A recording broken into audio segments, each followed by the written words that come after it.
Bienvenidos a un nuevo episodio de nuestro podcast educativo y hoy vamos a sumergirnos en el fascinante mundo de los diseños de investigación cuantitativa. En este episodio, pues vamos a estar conversando justamente para que ustedes, los estudiantes y cualquier otro profesional de la educación que quiera comprender mejor cómo se estructura y cómo se llevan a cabo las investigaciones cuantitativas en el campo educativo, pues tengan las herramientas del lugar.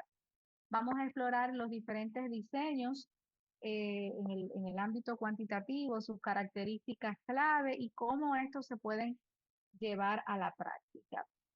Hay una pregunta esencial que debemos hacernos y es justamente ¿qué es un diseño de investigación experimental? En el caso que nos compete, la investigación experimental se caracteriza por la manipulación de una o de más variables independientes para poder observar el efecto que ocurre en una o en las otras variables dependientes. Ese tipo de diseño, señores, es fundamental, es básico. Cuando nosotros necesitamos establecer una relación causal, ¿ok? De causa-efecto entre las variables. La principal ventaja del diseño experimental es que va a permitir a la persona que investiga, pues, controlar ciertas condiciones en el estudio y tiene que utilizar grupos de control, hacer experimentos de manipulación de las variables, de los sujetos, hacer intervenciones para poder luego comparar los resultados. Así que esto es importante para poder asegurar la validez interna del estudio.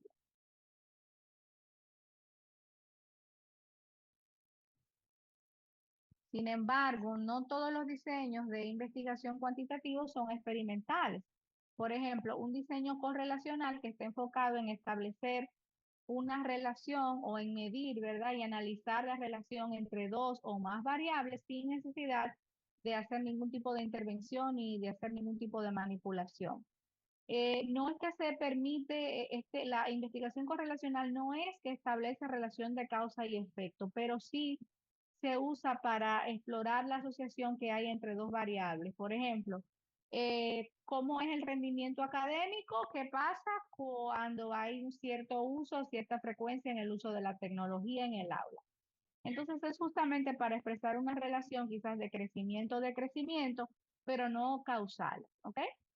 A medida que una variable aumenta, en este caso, el uso de la tecnología, se supone, ¿verdad?, que también la otra lo hace, hay una correlación positiva o si disminuye hay una correlación negativa. En este ejemplo, se esperaría que haya una correlación positiva entre el rendimiento académico y el uso de la tecnología, porque a medida que se utiliza quizás más tecnología, pues mayor rendimiento académico existe. Entonces, las investigaciones correlacionales van orientadas a establecer análisis o mediciones de relaciones eh, justamente para predecir sin tener que manipular, hacer asociaciones entre dos variables, no de causa y efecto. Algo sumamente importante, una característica primordial de los diseños cuantitativos es la validez interna, y ya lo mencionábamos hace un ratito. En toda investigación experimental, la validez interna es esencial. Para poder asegurar esta validez interna, nosotros necesitamos hacer un muestreo aleatorio, asegurar la aleatorización de los participantes en los diferentes grupos. Eh, Aquí se elimina con ese tipo de muestreo los sesgos y se asegura que los resultados sean realmente atribuibles, sean verdaderamente verídicos ante el tema de la manipulación, pues, de estas variables independientes y que no se deba a raíz de factores externos. El uso de grupos control es sumamente importante, necesario, clave para poder mejorar la validez interna en una investigación tipo experimental. En cuanto a lo que son los diseños cuasi experimentales, ahí vemos en contraste. Aquí sí hay una manipulación de la variable independiente, si se asignan los participantes, no es totalmente aleatoria, sino que hasta cierto punto hay condiciones, ¿verdad?, para elegir a los participantes, Y esto sí puede limitar la capacidad para establecer relaciones causales definitivas, pero igual los diseños cuasi experimentales siguen siendo herramientas valiosas, son muy usados en educación, especialmente en contextos educativos donde no es posible que podamos escoger los sujetos de manera aleatoria totalmente. También están los diseños descriptivos, que están más concentrados, como su nombre lo indica, en describir, en narrar las características de una población o de un fenómeno, en este caso ya sin establecer ninguna relación causal. Los diseños descriptivos podemos decir que buscan básicamente identificar algunos patrones, algunas tendencias en grandes poblaciones de estudiantes y son útiles mayormente cuando se hacen estudios de encuesta para recopilar diferentes datos a través de cuestionarios estructurados. Por ejemplo, cuál es la frecuencia de uso de los dispositivos móviles para el estudio, para el aprendizaje, pudiera ser un tipo de estudio descriptivo.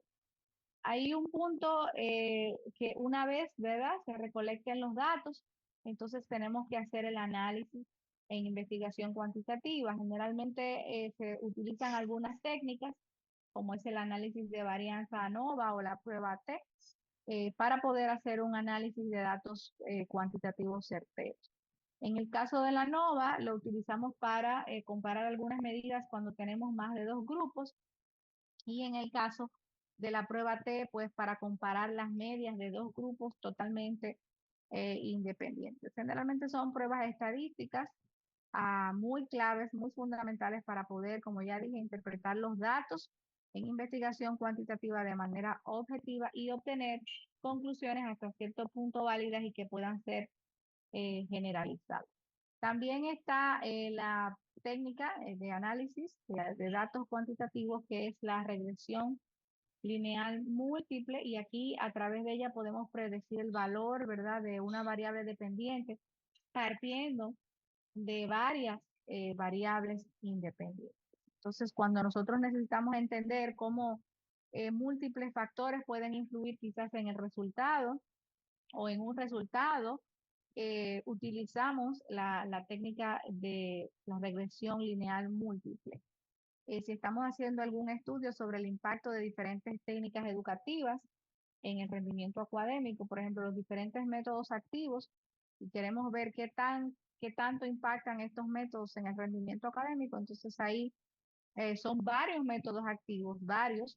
Entonces, cómo se potencializa uno, ¿verdad?, sobre el otro en cuanto al rendimiento académico, se utiliza el análisis, la regresión lineal múltiple. Entonces, de manera general, es importante entender que en investigación cuantitativa la validez interna y la validez externa son conceptos eh, vitales. Una validez externa está referida a la capacidad de nosotros poder extrapolar, generalizar los resultados del estudio a otras poblaciones, a otros contextos, y realmente sin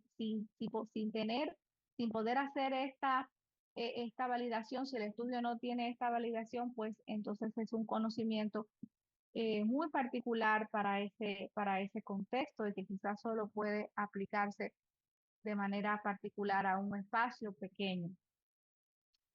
Un punto interesante es considerar el sesgo de la selección, delicadeza con el muestreo.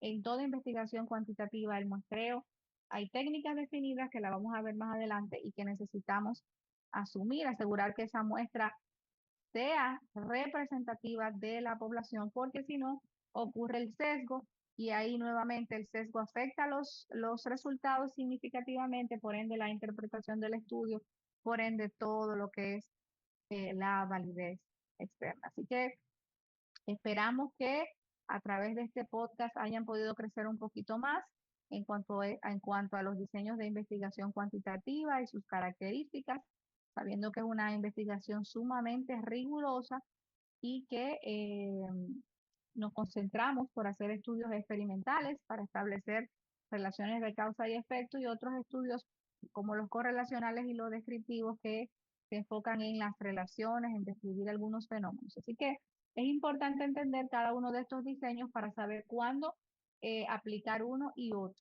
Así que esperamos que haya sido útil esta información y que ustedes puedan seguir inspirados explorando el mundo de la investigación cuantitativa. Muchísimas gracias por acompañarnos y nos vemos en el siguiente.